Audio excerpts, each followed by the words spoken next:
오늘 우리에게 주시는 하나님 말씀은 시편 70편 1절에서 5절까지 말씀입니다.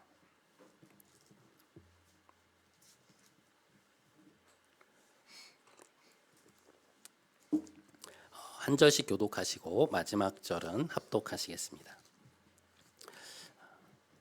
하나님이여 나를 건지소서, 여호와여 속히 나를 도우소서.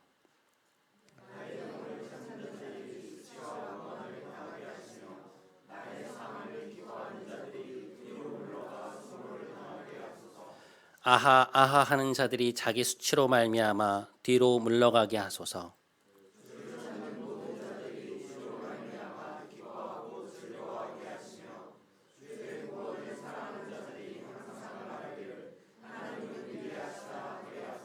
함께 나는 가난하고 궁핍하오니 하나님이여 속히 내게 임하소서. 주는 나의 도움이시오 나를 건지시는 이시오니 여호와여 지체하지 마소서. 아멘. 이것은 하나님의 말씀입니다.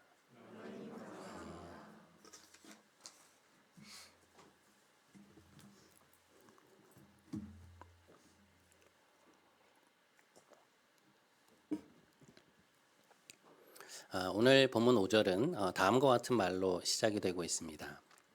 나는 가난하고 궁핍하오니 하나님이여 속히 내게 임하소서.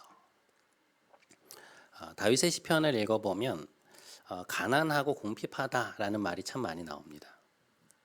그는 기도 가운데 계속해서 하나님께 나는 가난하고 궁핍합니다라는 이야기를 하는데요.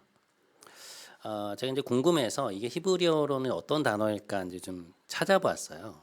다윗의 내면을 좀 엿보려고 한 것인데요. 가난하다로 번역된 히브리어 단어는 아니라는 형용사인데요. 이것은 누군가를 괴롭히다, 누르다라는 뜻을 가진 그 아나라는 동사에서 파생된 형용사입니다. 그래서 뜻을 살펴보면 고통을 당하는, 억압당하는, 혹은 마음이 상한, 가난한 그런 의미를 가지고 있는 단어예요. 이 궁핍한이라고 번역된 에보욘이라는 단어도 어떤 물질적인 결핍이나 몸과 마음이 아주 곤고한 상태를 나타내는 단어입니다. 그러니까 다시 말해서 다윗이 하나님께 나아가서 하나님 저는 가난하고 궁핍합니다라고 말할 때 그는 자신의 처지를 그렇게 인식하고 있었다는 것이죠.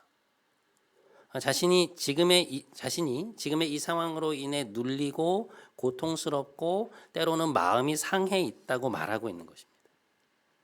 그런 심적 압박을 자주 느꼈던 것 같아요. 그럼 우리는 이제 이런 질문을 던지게 되죠. 하나님을 잘 믿으면 마음에 늘 평안이 있어야 되는 거 아닌가? 믿음이 성숙하면 어떤 상황에서든 마음이 어렵지 않아야 되는 거 아닌가? 이제 이런 생각이 들잖아요. 하지만 여러분, 우리가 믿음이 단단해지고 성숙해졌다고 해서 심리적인 압박을 느끼지 않는 것은 아니죠.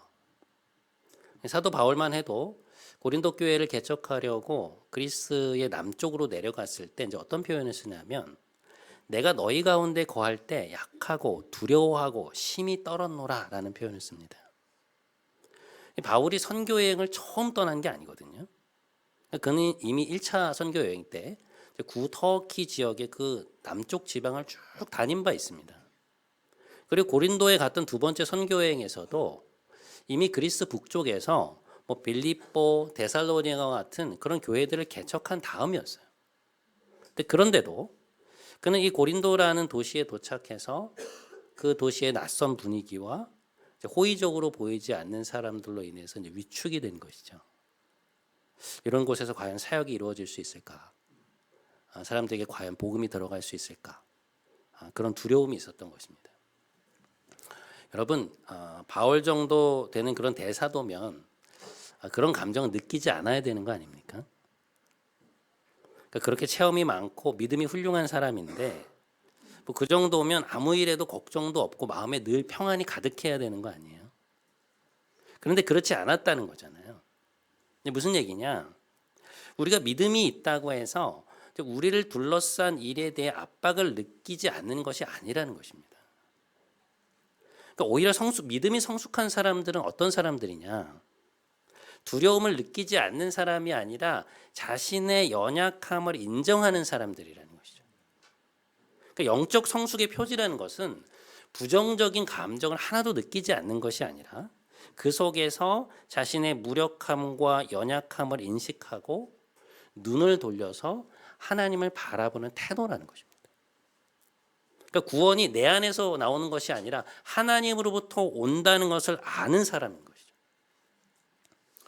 16세기 종교개혁에 불을 지폈던 마르틴 루터 같은 경우에도 이제 그가 그런 일을 할 수 있었던 것은 자신의 영적 가난함과 궁핍함에 대한 예리한 자각이 있었기 때문입니다.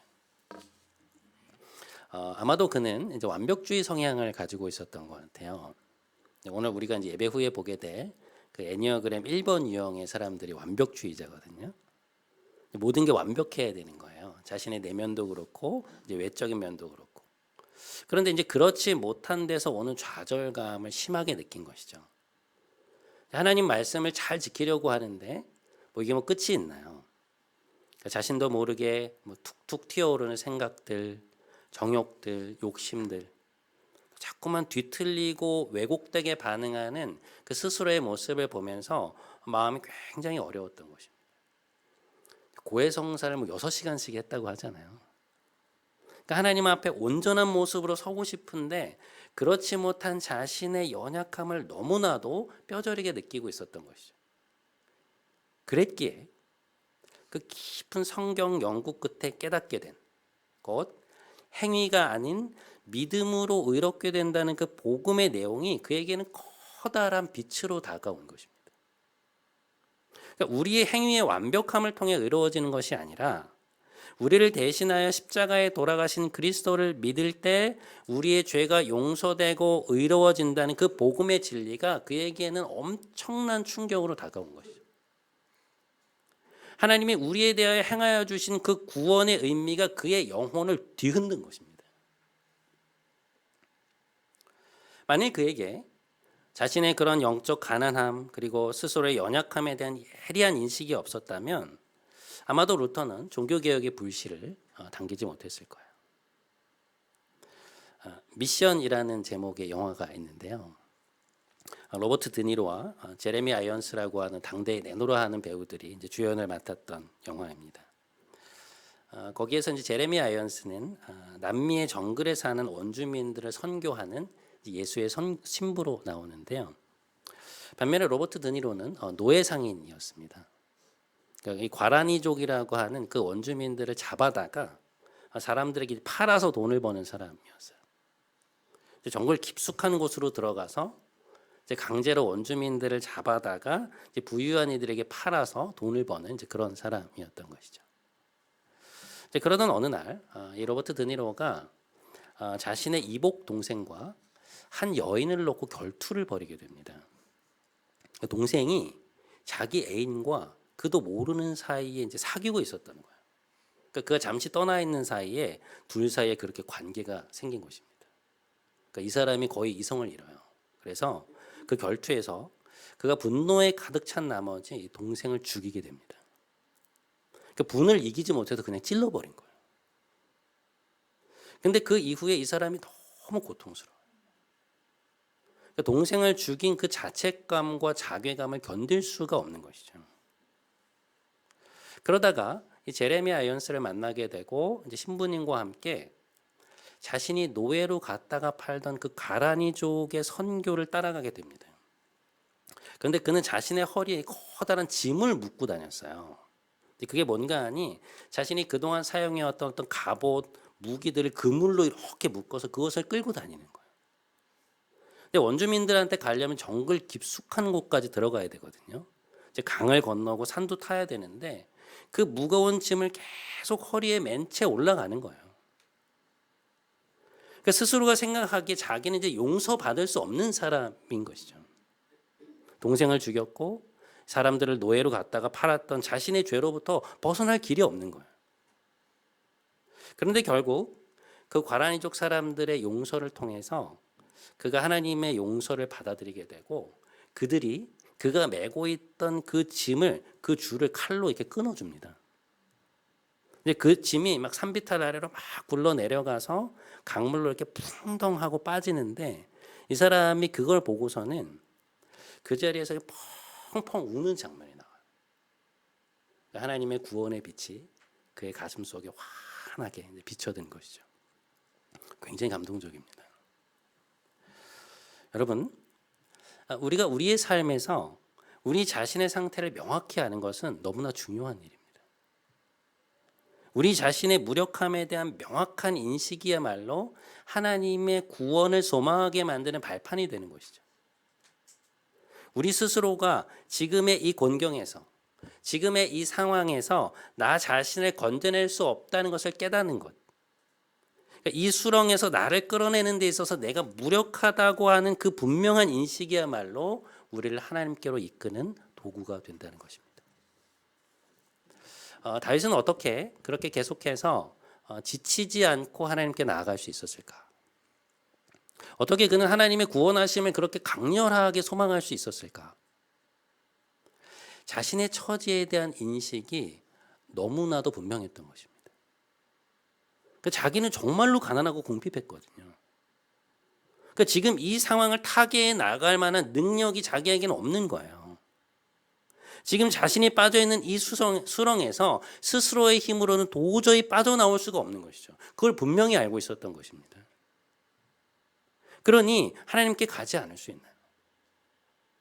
자신이 바라는 그 구원이 하나님으로부터만 나올 수 있는데 어떻게 하나님의 구원을 사모하지 않을 수 있습니까? 너무나 당연한 귀결이죠. 사무엘상 2장에 보면 이스라엘의 마지막 사사였던 사무엘의 어머니인 한나의 기도가 나옵니다. 구약을 대표하는 기도문 중 하나예요. 이 한나는 오랫동안 아이를 낳지 못하는 상황 가운데 있었습니다. 계속해서 아이를 원했는데 아이가 들어서질 않는 거예요. 얼마나 힘든 일이었겠어요. 더군다나 이 남편의 두 번째 부인이었던 분인나의 경우에는 자녀가 여러 명 있었거든요. 분인나가 남편이 한나를 더 사랑하는 것에 대한 질투가 있었으니까요. 계속해서 한나를 힘들게 하는 거예요. 남편은 그녀를 사랑했고 겉으로는 부유했지만 그러나 자신의 내면은 너무나도 가난하고 궁핍했던 것이죠. 그래서 사무엘상 1절에 보면 그 이스라엘의 큰 명절에 막 사람들은 모여서 그 분위기를 막 즐기는데 한나가 혼자 성전에 올라와서 장시간 동안 기도하는 모습이다. 그거밖에는 길이 없는 거예요. 하나님이 이 태를 열어주시는 것밖에는 다른 길이 없는 것입니다. 자기가 할 수 있는 일이 없잖아요. 그런데 그녀의 그런 간절한 기도와 그런 대제사장의 축복 이후에 한나가 드디어 아이를 갖게 됩니다. 너무나 곤고했던 자신의 삶에 하나님이 베푸신 그 구원에 대한 감격이 잘 나타나 있는 기도가 사무엘상 2장에 나와 있는 그녀의 기도예요. 이렇게 되어 있습니다. 내 마음이 여호와로 말미암아 즐거워하며 내 입이 내 원수들을 향하여 크게 열렸으니 내가 주의 구원으로 말미암아 기뻐함이니이다. 여호와와 같이 거룩하신 이가 없으시니 이는 주밖에 다른 이가 없고 우리 하나님 같은 반석도 없으심이니이다. 여호와는 가난하게도 하시고 부하게도 하시며 낮추기도 하시고 높이기도 하시는도다. 가난한 자를 진토에서 일으키시며 빈궁한 자를 거름더미에서 올리사 영광의 자리를 차지하게 하시는도다. 오늘날과 달리 이 고대의 여성들은 사회적 역할이 완전히 제한되어 있었기 때문에 아이를 낳고 키우는 것이 그들의 정체성과 아주 밀접하게 연관되어 있었습니다. 그래서 한나의 경우에 자신의 정체성이 이렇게 소멸되어 버리는 것 같은 상황에서 하나님이 자신을 건져주신 거예요. 이 기도의 내용을 살펴보면 그녀는 자신의 삶에 찾아온 그 뒤집힘과 역전의 은혜에 대해서 말하고 있습니다. 원수에게 억압당해서 아무 말도 하지 못하던 내 입이 그들을 향해 크게 열렸다. 내가 주의 거룩하신 구원으로 인하여 기뻐합니다. 하나님은 가난한 자를 진토에서 빈궁한 자를 거름더미에서 올리셔서 영광의 자리에 앉게 하셨습니다. 가난과 궁핍 속에 있었던 자신의 처지를 완전히 뒤바꾸어 주신 그 하나님의 구원의 손길에 대한 감격이 나타나고 있어요. 자신의 삶에 이루어진 그 일이 하나님이 행하신 것이고 동시에 그것이 얼마나 놀라운 것인지에 대한 신앙 고백이 담겨 있는 거예요. 그 일은 우연히 그냥 그저 때가 되어서 일어난 것이 아니라 하나님께서 자신의 기도를 들으시고 그것의 응답으로 행하여 주신 구원의 역사라는 것입니다. 그러니 가슴속에 감격이 있을 수밖에 없죠. 그 역사를, 그 은혜를 찬양할 수밖에 없는 것입니다. 신약성경의 백미라고 불리는 로마서는 사도 바울이 복음이란 무엇인가에 대해서 길게 논증한 서신으로 유명한데요. 여기에서 바울이 복음을 딱 한마디로 정의하는 대목이 나옵니다. 그게 어딘가 하니 로마서 1장 16절과 17절 말씀이에요. 우리 한번 한 목소리로 함께 읽겠습니다. 자, 시작. 내가 복음을 부끄러워하지 아니하노니 이 복음은 모든 믿는 자에게 구원을 주시는 하나님의 능력이 됨이라. 복음에는 하나님의 의가 나타나서 오직 의는 믿음으로 말미암아 살리라 함과 같으니라. 복음이란 무엇인가? 바울에 의하면 그것은 우리를 구원하시는 하나님의 능력이라는 거예요. 하나님의 능력이 우리를 구원하시는 그 복음의 역사 속에 분명하게 드러난다는 것이죠. 구약 성경을 보면 하나님이 이스라엘 백성들에게 내가 너희를 애굽에서 속량했다, 구속했다, 이제 그런 표현을 자주 쓰시거든요. 자, 출애굽기 6장 6절에서 7절 말씀. 나는 여호와라. 내가 애굽 사람의 무거운 짐 밑에서 너희를 빼내며 그들의 노역에서 너희를 건지며 편팔과 여러 큰 심판들로서 너희를 속량하여 너희를 내 백성으로 삼고 나는 너희의 하나님이 되리니 나는 애굽 사람의 무거운 짐 밑에서 너희를 빼낸 너희의 하나님 여호와인 줄 너희가 알지니라. 여러분 여기 보세요. 내가 너희를 속량했다는 것은요, 내가 너희를 구원했다는 말씀입니다. 너희를 억압하고 억누르던 애굽의 소나기에서 내가 너희를 구해냈다는 것이죠. 그러니까 하나님께서 자신의 권능을 출애굽의 역사 속에서 보이셨다는 거예요. 실제로 하나님께서는 당시에 그 지역의 초강대국이었던 이집트를 완전히 초토화시키시거든요. 그러니까 애굽의 사회의 경제 시스템을 완전히 무너뜨리십니다. 바로가 그래서 항복한 것이잖아요. 그러니까 이스라엘 백성을 그 소나기에서 구원해내신 것입니다. 그러한 하나님의 그 능력에 대한 신뢰, 우리는 스스로를 구원할 수 없지만 하나님은 하실 수 있다고 하는 그분의 구원 역사에 대한 그 열망, 바로 그것이 오늘 다윗이 말하는 나는 가난하고 궁핍하다고 하는 또렷한 자기 인식이라고 볼 수 있어요. 그 인식을 분명히 가지고 있는 사람들만이 오늘 본문 4절의 말씀처럼 하나님의 구원을 사모하고 찬양할 수 있다는 것입니다. 자, 오늘 본문 시편 70편 4절 말씀 이것도 함께 읽어보겠습니다. 자, 함께 읽겠습니다. 시작. 주를 찾는 모든 자들이 주로 말미암아 기뻐하고 즐거워하게 하시며 주의 구원을 사랑하는 자들이 항상 말하기를 하나님은 위대하시다 하게 하소서. 여러분 여기 보십시오. 다윗이 하나님의 구원을 찾고 바라는 사람들을 뭐라고 표현하고 있습니까? 주의 구원을 사랑하는 자. 나는 스스로를 구원할 수 없지만 하나님은 하실 수 있음을 분명히 믿는 자들, 하나님이 베푸시는 그 구원의 손길을 간절히 열망하는 자들은 뭐라고 고백한다는 거예요? 하나님은 위대하시다. 하나님은 높은 분이시다. 하늘 아래 구원자는 오직 하나님밖에 없다라고 고백한다는 것입니다. 그것이 주의 구원을 사랑하는 자들이 말하는 고백이라는 거예요. 제가 얼마 전에 흥미로운 영상을 하나 보았는데요. 커다란 기린이 절벽에서 떨어지는 거예요. 그런데 뭐 아주 밑으로 떨어진 게 아니라 이 높은 곳에서 이렇게 하나 밑으로 내려와 있는 곳에 미끄러졌던 것 같아요. 근데 이게 위가 워낙 높으니까요. 머리가 여기까지는 올라오는데 뭐 이 기린이 점프를 해서 올라갈 수가 없는 것이죠. 뭐 기린이 거기 이렇게 올라갈 만한 그런 점프력이 있는 게 아니잖아요.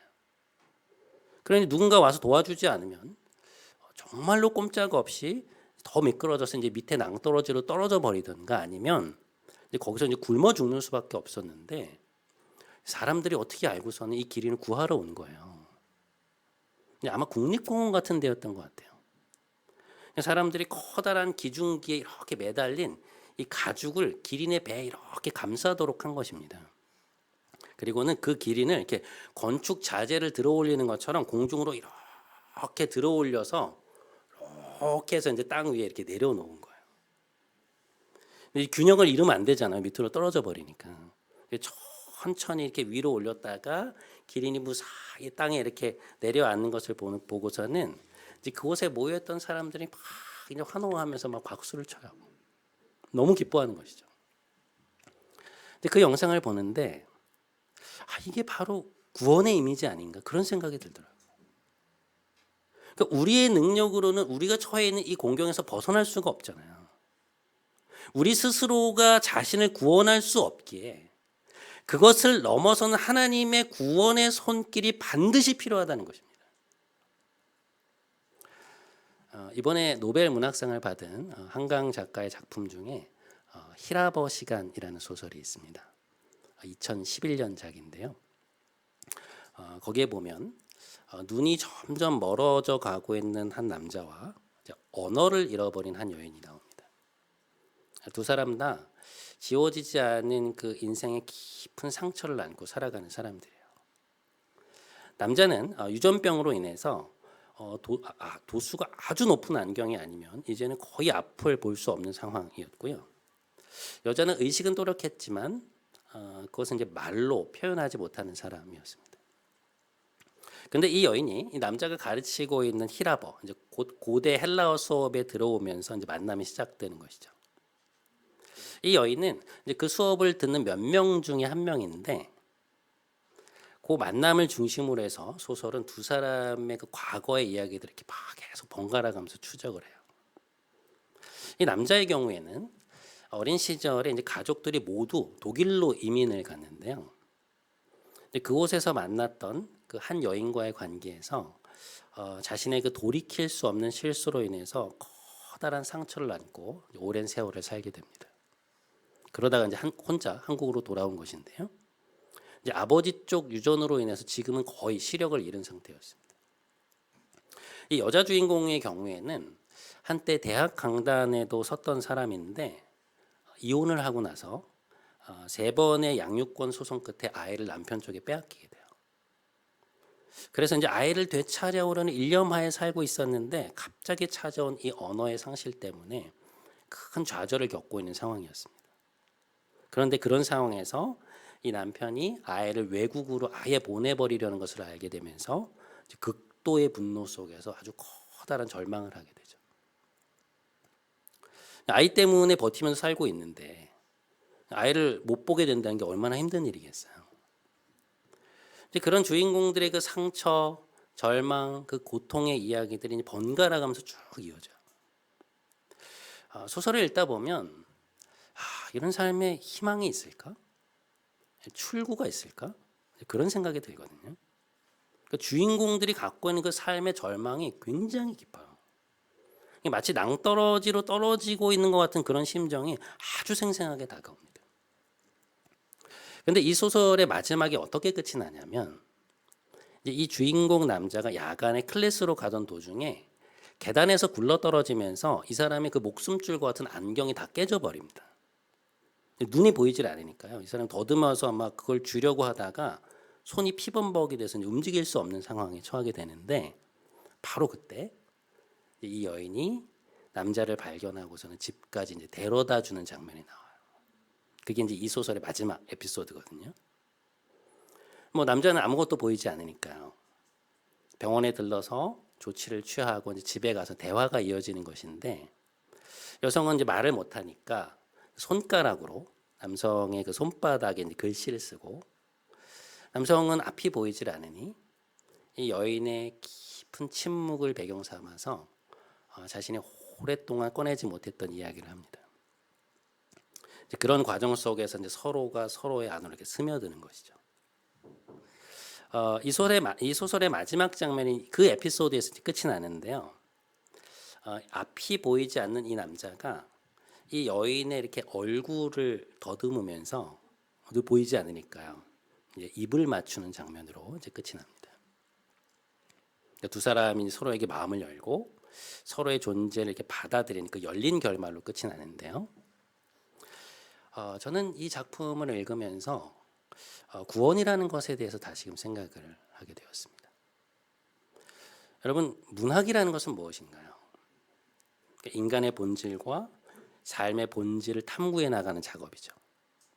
그런데 의외로 위대한 문학 작품들 속에는 그 밑에 우리가 살아가는 그 인간 상황에 대한 절망, 고통, 상처가 굉장히 깊이 흘러가요.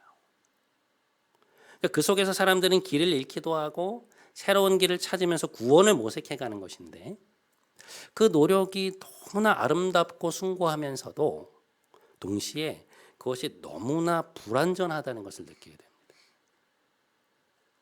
여러분, 인간이 스스로를 온전히 구원할 수 있습니까? 한 인간이 다른 사람의 인생을 온전히 구원할 수 있나요? 그건 불가능하죠.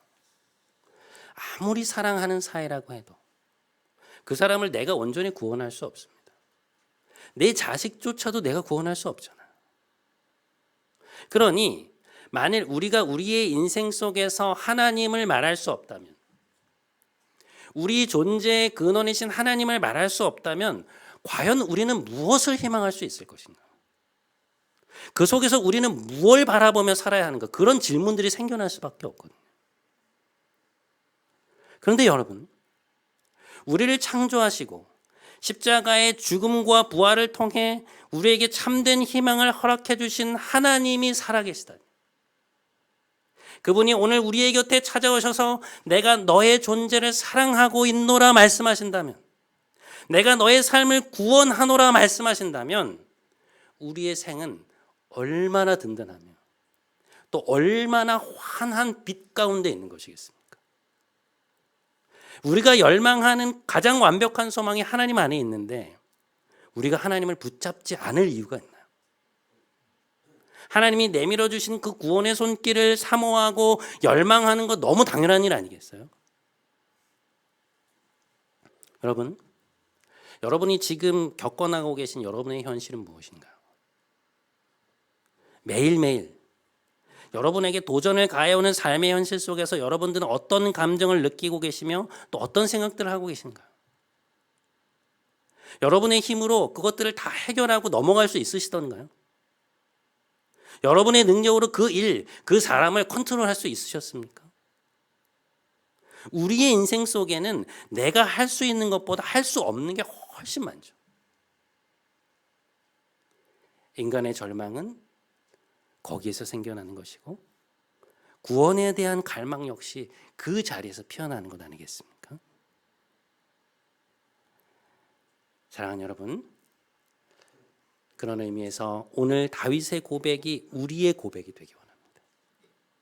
주의 구원을 사랑하는 자들이 항상 말하기를 주는 위대하시다 하게 하소서. 나는 가난하고 궁핍하오니 하나님이여 내게 속히 임하소서.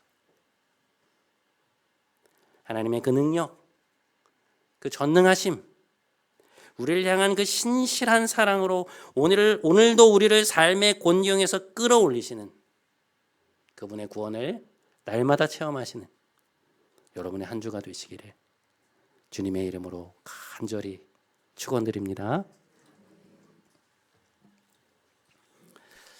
우리 오늘 이 찬양 함께하면 좋겠습니다. 주 찬양합니다라는 찬양인데요. 주님을 찬양합니다. 주께서 행하신 모든 일들을 제가 세상에 전하겠습니다. 주께서 저의 삶에 행하신 그 구원의 역사들을 제가 전하겠습니다. 주님, 우리와 함께 해주십시오. 그런 내용의 가사예요.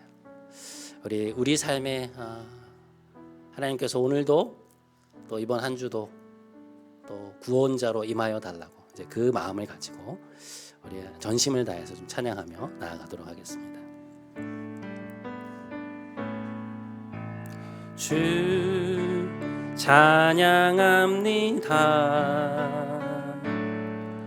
내 마음을 다해 주가 하신 놀라운 일들을 세상 모두 전하리다. 주 찬양합니다. 내 마음을 다해 내가 주를 기뻐하며 찬양해. 할렐루야. 지극히 높으신 이름 찬양해. 할렐루야.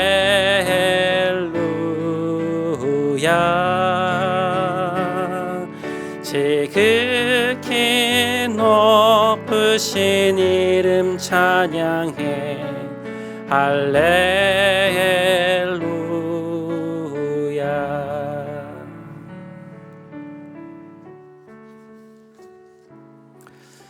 사랑하는 여러분, 다윗은 하나님께 이렇게 고백하죠. 하나님, 저는 가난하고 궁핍하오니 저의 삶에 속히 임하여 주옵소서. 여러분, 이 기도가 오늘 여러분의 기도이신가요? 여러분의 힘으로 여러분 자신을 구원할 수 있으십니까? 여러분의 자녀들을 구원할 수 있으신가요?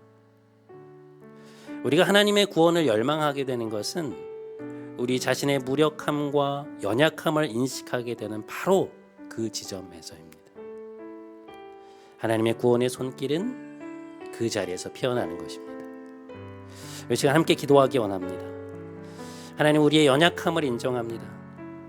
이 문제를 해결함에 있어 우리는 무력합니다. 하나님의 구원을 기다리오니 속히 임하여 주옵소서.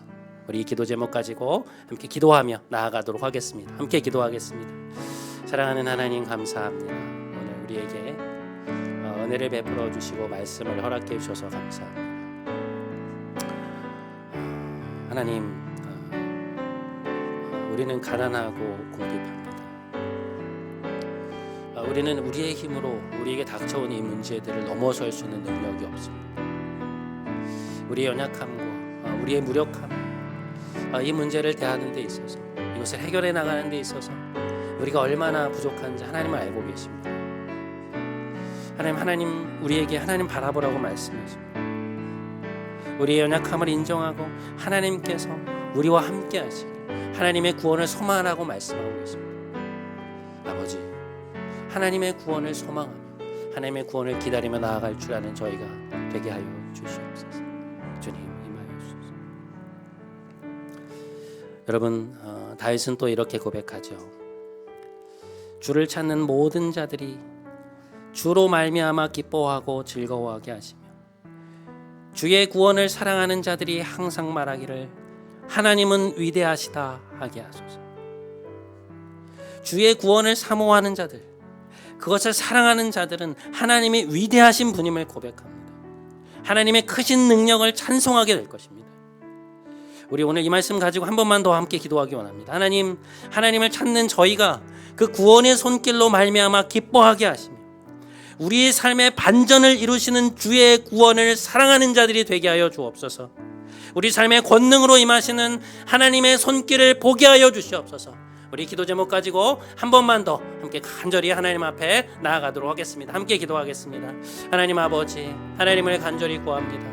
우리 삶에 임하시고 우리를 구원하시고 우리를 붙드실 위대하신 하나님을 기대하며 하나님을 바라봅니다. 하나님, 우리의 삶에 함께하여 주시옵소서. 우리 성도들의 삶에 함께하여 주시옵소서. 애들이 삶에 갖고 있는 여러 가지 기도 제목들 위해 주께서 은혜를 베풀어 주시고 하나님의 권능으로, 하나님의 능력으로 이들의 삶에 인도하여 주시옵소서. 그래서 우리로 하여금 주의 구원을 사모하는 자들이 되게 하소서. 주의 구원을 사모하는 자들이 되게 하소서. 주의 구원을 사랑하는 자들이 되게 하소서. 주의 구원을 바라며 소망하며 기대하는 자들이 되게 하소서. 우리 안에서 구원이 나올 수 없고 다른 어떤 사람에게서 나올 수 없으며 오직 하나님만이 우리를 구원하실 수 있으며 하나님으로부터만 구원이 있음을 우리가 믿으며 주의 구원을 사랑하고 사모하는 자들이 되어 주님의 구원을 경험케 하여 주시옵소서. 우리의 삶이 그리스도 안에서 온전히 구원되는 놀라운 역사를 경험할 수 있도록 아버지 우리의 심령을 붙잡아 주시옵소서. 하나님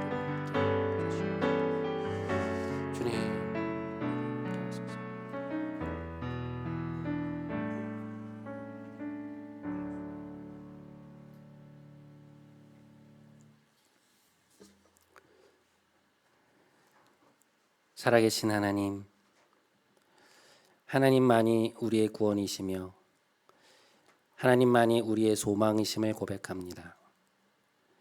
우리를 창조하시고 우리를 사랑하신 하나님이 계시기에 우리를 위해 자신을 내어주신 그리스도께서 우리와 함께 하시기에 오늘 우리의 삶에 진정한 희망이 있음을 고백합니다.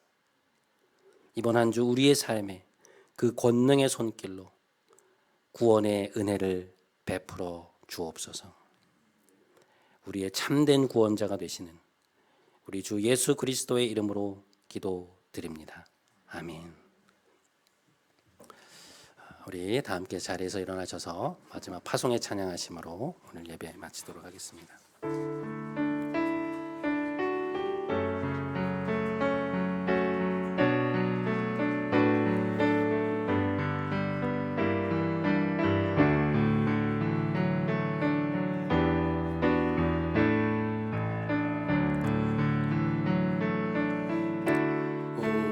우리는 주의 백성이오니 주의 그 큰 일을 선포합니다.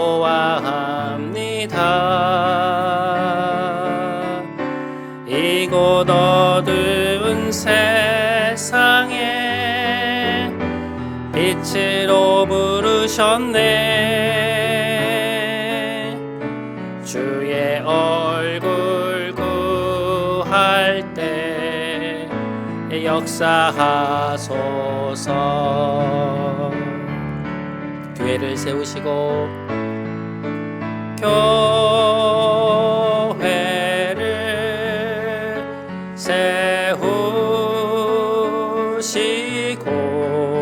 세우시고 이 땅 고쳐주소서.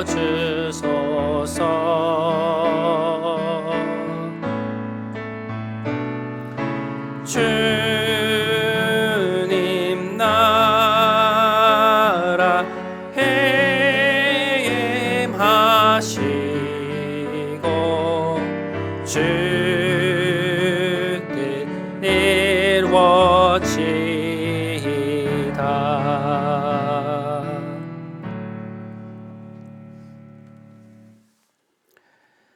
이제는 우리 구주 예수 그리스도의 크신 은혜와